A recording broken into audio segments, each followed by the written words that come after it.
नमस्कार स्टूडेंट्स, आप सभी के स्वागत है अदाना आईएएस के प्लेटफॉर्म पर। मैं प्रशंसक दिलीप मुखर्जी नगर से। आज हम बात करेंगे प्राचीन भारत के इतिहास में। आप नाम सुना होगा मगध के बारे में, सुने होंगे आप लोग। तो यहाँ पे देख रहे हैं कि बिहार पीसीएस एग्जाम को लेकर मैं खासकर चर्चा करूँगा, क्योंकि आपको पता है कि बिहार पीसीएस एग्जाम 17 नवंबर को होना था। इसका डेट बढ़ा दिया गया है। अब आप लोग थोड़ा बहुत भी लापरवाही ना करें। जो बच्चे फॉर्म नहीं भरे हैं वो फॉर्म भर दीजिए, तो टाइम बहुत कम बचा हुआ है। ठीक है, तो यहाँ पे सबसे पहले चैलेंज आपके लिए प्रीलिम्स एग्जाम है। जो बच्चे पीटी पास करेंगे तभी ना मेंस में जाएंगे, मेंस पास करेंगे इंटरव्यू तक पहुँचेंगे। तो पहली चैलेंज है कि प्रीलिम्स। मैंने देखा है कि बहुत सारे बच्चे का मेंस अच्छा रहता है लेकिन प्रीलिम्स नहीं निकल पाते। अब आप मेंस को भूल जाइए फिलहाल, अब प्रीलिम्स एग्जाम पे जुट जाइए। तो मैंने आपको सारी इन्फॉर्मेशन दिया है इस प्लेटफॉर्म के माध्यम से, आपको कौन कौन किताब पढ़नी है और कौन कौन नहीं पढ़नी है। ठीक है, तो मैं एक बार फिर रिपीट कर देता हूँ। खासकर आप बिहार स्पेशल पे ज़्यादा फोकस कीजिएगा, साइंस पे फोकस कीजिएगा, करंट अफेयर्स पे फोकस कीजिएगा। ठीक है, तो बिहार के बारे में आपको सब कुछ नॉलेज होनी चाहिए, ए से लेके जेड तक। समझ में आ गया?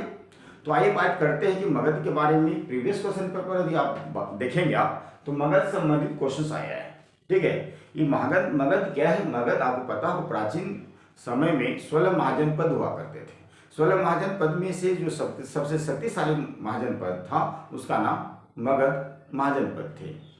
तो मगध महाजनपद क्यों शक्तिशाली थे, इसके पीछे क्या रीजन था? यदि आपसे पूछ लिया जाए बीपीएससी के मेंस में या प्रीलिम्स एग्जाम में, फिर क्या जवाब दोगे? फंस जाएंगे आप लोग। तो मैं उसके बारे में चर्चा आज करूंगा। आज मैं चर्चा करूंगा कि मगध पे कितने वंशों को शासन रहा है, उनका क्या शासन व्यवस्था था, उनका सामाजिक व्यवस्था क्या था, उनका आर्थिक व्यवस्था क्या था, इसका हम चर्चा करेंगे बट वन बाय वन करके। तो सबसे पहले पता है कि मगध जो 16 महाजनपद था उसमें सबसे पहले एक वंश आई थी जिसका नाम था हर्यक वंश। उसके बाद फिर आए शिशुनाग वंश, फिर आए नद वंश, फिर आए कौन? मोर वंश। तो यहाँ पर बात करें तो यहाँ पे मोर वंश भी एक इम्पोर्टेंट टॉपिक रहा है। चलिए स्टार्ट करते हैं। तो यहाँ पे देखते हैं कि मगध का उत्कर्ष में यदि हम बात करें सबसे पहले, तो यहाँ पे लिखा गया है जो आपके एग्जाम के लिए वेरी बेनिफिट है। तो कहा जाता है कि 16वीं शताब्दी ईसा पूर्व में अखंड भारत में द्वितीय नगरीकरण प्रारंभ हो गई थी, जिसे महाजनपद कहते हैं। पहला पॉइंट क्लियर हो गया। तो यहाँ पे 16वीं शताब्दी 6वीं शताब्दी का मतलब हुआ कि 500 से लेकर 599, ठीक 500 से लेकर 599 का जो इसके बीच का जो टाइम होगा उसी को हम लोग 6वीं शताब्दी कहते हैं। तो फिर कहते हैं बौद्ध ग्रंथ एक बौद्ध ग्रंथ है जिसका नाम है अंगुत्तर निकाय एवं एक जैन ग्रंथ है जिसका नाम है भगवती सूत्र। ठीक है, इसमें चर्चा है 16 महाजनपद के बारे में। यदि क्वेश्चन पूछता है जो भगवान बुद्ध के द्वारा बौद्ध ग्रंथ में, अब ऐसा कौन सा बौद्ध ग्रंथ है जिसमें 16 महाजनपदों का चर्चा है? ठीक है, क्या बोले? अंगुत्तर निकाय। वही क्वेश्चन पूछ सकता है कि जैन ग्रंथ का वह कौन से जैन ग्रंथों में से किस ग्रंथ में चर्चा है 16 महाजनपद के बारे में? क्या बोलेंगे? भगवती सूत्र के बारे में। भगवती सूत्र में जैन ग्रंथ मतलब 16 महाजनपदों के बारे में चर्चा है।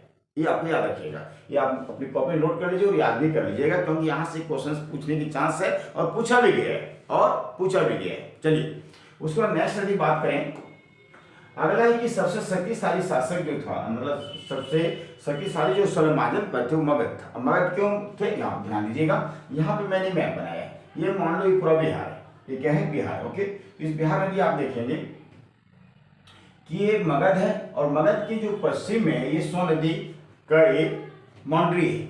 सोन नदी मगध को घेर रखे पश्चिम साइड से। वही मगध की पूर्वी साइड की यदि बात करें, फल्गु नदी है, पूर्व में फल्गु नदी है, और ये मगध के उत्तर में जो थे एक गंगा नदी, और ये मगध के दक्षिण में कौन थे? ये विंध्याचल पर्वत।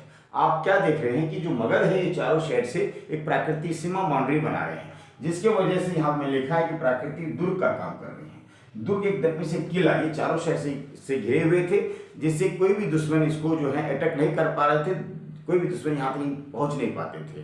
ठीक है, जिसकी वजह से एक शक्तिशाली 16 महाजन पदों में से एक था।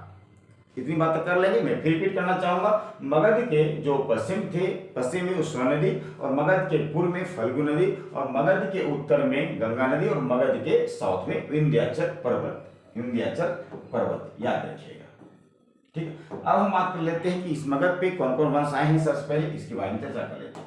कहा जाता है कि मगध महाजन पद पर कुल 7 राजवंशों का शासन रहा है।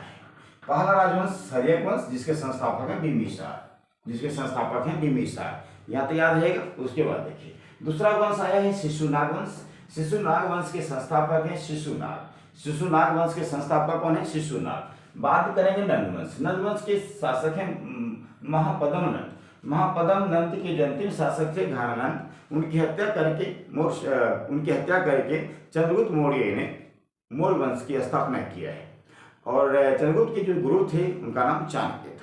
ठीक है, वो सारी स्टोरी सारी कहानी आपको पढ़ाऊंगा। यहाँ पे चाणक्य की जो प्रशासनिक व्यवस्था रहा है उनके बारे में क्वेश्चंस यहाँ से पूछे जाते हैं। हम चर्चा करेंगे इस प्लेटफॉर्म पर।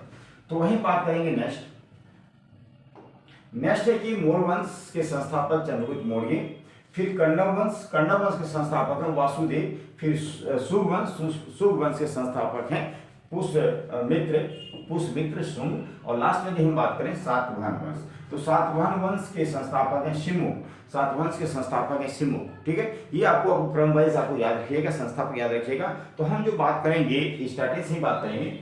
जैसे आप देखेंगे यहाँ पे हर्यक वंश है, तो हर्यक वंश से चर्चा करेंगे, इसकी पूरी डिटेल में चर्चा करेंगे हम। फिर हम बात करेंगे शिशुनाग वंश में, फिर नंद वंश, पूरी डिटेल, क्योंकि एक टॉपिक इंपॉर्टेंट है। आपको मैंने क्या जो हिस्ट्री के जो पार्ट्स हैं आप टॉपिक वाइज कवर करते चले जाइए और साथ में प्रैक्टिस भी करते रहिएगा। ठीक है, बस आज के लिए बस इतना ही दोस्तों। फिर हम मिलते हैं नेक्स्ट वीडियो में। Thank you so much.